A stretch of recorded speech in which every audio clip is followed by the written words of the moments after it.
बस यही मैं यहाँ के युवाओं को एक मैसेज देना चाहूँगा कि भाई बहुत देख लिए, इस बार 2024 में आप लोग मजलिस को जिताएं और मजलिस को कामयाब करें। इंशाअल्लाह हर एक मुद्दे का हल होगा, हमारे अख्तर साहब हल करेंगे।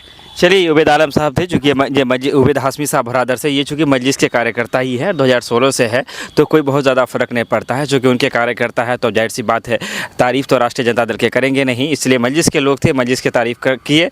बाकी जनता किसकी तारीफ़ करता है, जनता किसके तरफ है, ये तब पता लगता है जब जनता के बीच हम जाएंगे। चूँकि गर्मी बहुत ज़्यादा है, गर्मी शांत होने के बाद फिर जनता की भी राय आप तक पहुँचाया जाएगा। विदा लेते हैं आपसे, धन्यवाद, शुक्रिया, आदाब। चाहे कोई नेता हो या फिर पार्टी, कहा जाता है कि कार्यकर्ता ही उन्हें आगे बढ़ाते हैं, उन्हें मजबूत करते हैं।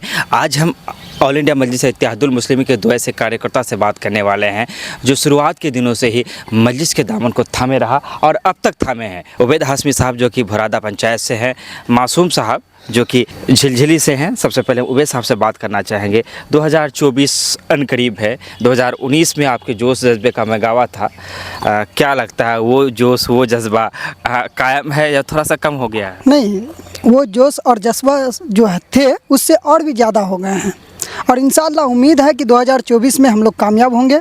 हमारे किशनगंज जो लोकसभा के ये हैं सीट हैं, उसमें हमारे ऑल इंडिया मजलिस मुस्लिमीन के जो हमारे सदर हैं और कैंडिडेट हैं जनाब अख्तरुल ईमान साहब, इंशाल्लाह इस बार उसको जिता करके हम लोग लोकसभा भेजने का काम करेंगे। क्योंकि हमारे जो यहाँ के जो मुद्दे हैं असल, उसमें कोई नेता बात नहीं कर पा रहे हैं। अगर उस मुद्दे पे बात करते हैं तो अख्तर साहब करते हैं। देख लीजिए, चाहे उनको विधानसभा के अंदर हो या विधानसभा के बाहर हो, जहाँ भी देखिए वो हमेशा यहाँ के अवाम के दर्द को ही बयां करते हैं।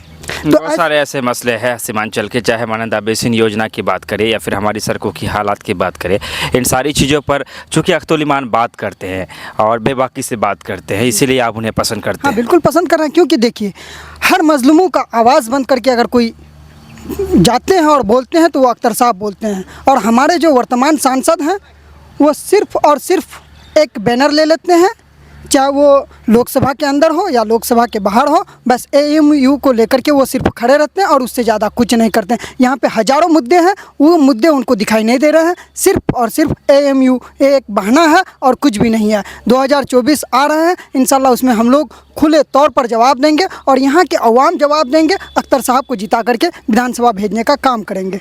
क्या लगता है बिहार में और भी सिर्फ किशनगंज, हालांकि बड़े लोग जो पार्टी है उनका काम था, लेकिन मैं सोचता हूं कि आप भी काफ़ी सक्रिय रूप से MIM के कार्यकर्ता में रहे। 2019 के 18-17 से आप जुड़े हुए हैं, 16 से हैं, बहुत बड़ी बात है। आपको कोई पद दिया गया? देखिए, पद तो मायने नहीं रहता है, असल में पद उसका मायने रहता है जो हर कामों को अंजाम देते हैं। जब भी कोई चीज़ की ज़रूरत हो या कहीं जाने का ज़रूरत हो, खुद सदर साहब फ़ोन कर लेते हैं, पार्टी के और सारे लोग जो हैं वो फ़ोन कर लेते हैं। आपने कहा कि पद उनके लिए ज़रूरी है जो काम के लोग होते हैं, अपने आप को आप निकम्मा मानते हैं? नहीं, हम तो काम के हैं, निकम्मा कहिए या जो भी कहिए, लेकिन मेरा यही कहना है कि हमको पद दिए हैं, लेकिन मैं पद से ज़्यादा कर रहा हूँ। मुझे पद माने नहीं है, मुझे एक ही चीज़ माने है कि यहाँ के अवाम को कैसे फ़ायदा पहुँचे, कैसे यहाँ के अवाम खुश रहे, उनका विकास हो। इसको लेकर के हम हमेशा सदर साहब से हो या पार्टी के किसी भी इससे हो, कार्यकर्ता से हो, पदाधिकारी से हो, हम लगातार बात करते हैं और उस चीज़ को उजागर कराते हैं, उस तक पहुंचाने का काम। यहीं देख लीजिए, हमारे अख्तर साहब को हर चीज़ पर बात करते हैं, हर जगह जाकर के वो मतलब ये करते हैं। मौजूदा विधायक को लेकर क्या राय रखते हैं? देखिए, मौजूदा विधायक तो अभी हमारे पार्टी को छोड़ करके वो RJD में चले गए हैं, लेकिन मैं यही कहूँगा कि किसी भी पार्टी पे चले जाए कोई दिक्कत नहीं है, यहाँ के अवाम के लिए अच्छे काम करे, जो समस्या है उसको हल करे, और मैं देखता भी हूँ कि हल करता है। कई मुद्दे को लेकर के हम उनसे बात भी किए हैं और इंशाल्लाह उस काम को अंजाम भी दिए हैं। 2-3 ऐसे पुलिया थे जहाँ लोगों को काफ़ी दिक्कत होती थी। 2017 से हम पर बहुत ज़्यादा वो लोग दबाव बना के रखे, क्योंकि हम इलेक्शन के समय में वादा किए थे और उस बात को हमने जब कहा वर्तमान विधायक को तो उन्होंने संज्ञान में लिया और उस चीज़ का शिलान्यास भी किया और जो बाकी है उसका भी शिलान्यास करेंगे।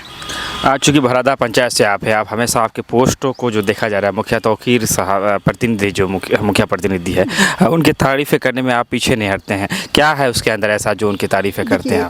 तारीफ़ की बात नहीं है। आज अगर हमारे पंचायत में चले जाएंगे, चाहे छोटे मुद्दा हो या बड़े मुद्दा हो, अगर उसको हल कराना हो तो वो सीधे मुखिया तौकीर कराते हैं।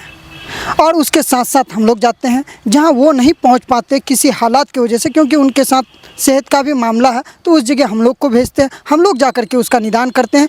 और जो विकास की बात हो, हम लोग ना किसी रुपए पैसे पर लालच करते हैं, हम लोग का एक ही ये रहता है कि कैसे काम हो, काम को करना हो, हम लोग इसी चीज़ को लेके चलते हैं। ये तारीफ़ मत कहिए, उनका जो मतलब फैक्टर है उसी को हम लोग बयान करते हैं। 2024 में आप मस्जिद के साथ हैं बिल्कुल साथ हैं। और 25 में इंशाल्लाह 25 में फिर आने दीजिए, पहले 24 को फतेह करने दीजिए। 24 में जब हमारे यहाँ से लोकसभा जीत करके चले जाएंगे सदर साहब, फिर आगे सोचेंगे फिर भी 2025 25 के लिए नहीं, अभी तो नहीं कहूँगा, वो आने 2025 आने के बाद ही कहूँगा, अभी नहीं कहूँगा। अभी हम लोग का एक ही फैक्टर है 2024 लोकसभा। 2024 लोग जी जी जी। क्या कुछ कहना चाहेंगे यहाँ की युवाओं के लिए? यहाँ के युवाओं के लिए एक ही मैं मैसेज देना चाहूँगा कि जनता के लिए, यहाँ के आवाम के लिए, यहाँ का जो विकास का मुद्दा है उसके लिए बहुत अच्छा रहेंगे। दावा तो खैर आपने बड़ी कर दिया है, चलिए ठीक है। और कुछ कहना चाहेंगे? बस यही, मैं यहाँ के युवाओं को एक मैसेज देना चाहूँगा कि भाई बहुत देख लिए, इस बार 2024 में आप लोग मजलिस को जिताएं और मजलिस को कामयाब करें। इंशाअल्लाह हर एक मुद्दे का हल होगा, हमारे अख्तर साहब हल करेंगे। चलिए, उबैद आलम साहब थे, चूँकि ये मस्जिद उबैद हाशमी साहब भरादर से, ये चूँकि मजलिस के कार्यकर्ता ही है, 2016 से है, तो कोई बहुत ज़्यादा फ़र्क नहीं पड़ता है। चूँकि उनके कार्यकर्ता है तो जाहिर सी बात है तारीफ़ तो राष्ट्रीय जनता दल के करेंगे नहीं, इसलिए मजलिस के लोग थे, मजलिस की तारीफ़ किए। बाकी जनता किसकी तारीफ़ करता है, जनता किसके तरफ है, ये तब पता लगता है जब जनता के बीच हम जाएंगे। चूँकि गर्मी बहुत ज़्यादा है, गर्मी शांत होने के बाद फिर जनता की भी राय आप तक पहुँचाया जाएगा। विदा लेते हैं आपसे, धन्यवाद, शुक्रिया, आदाब।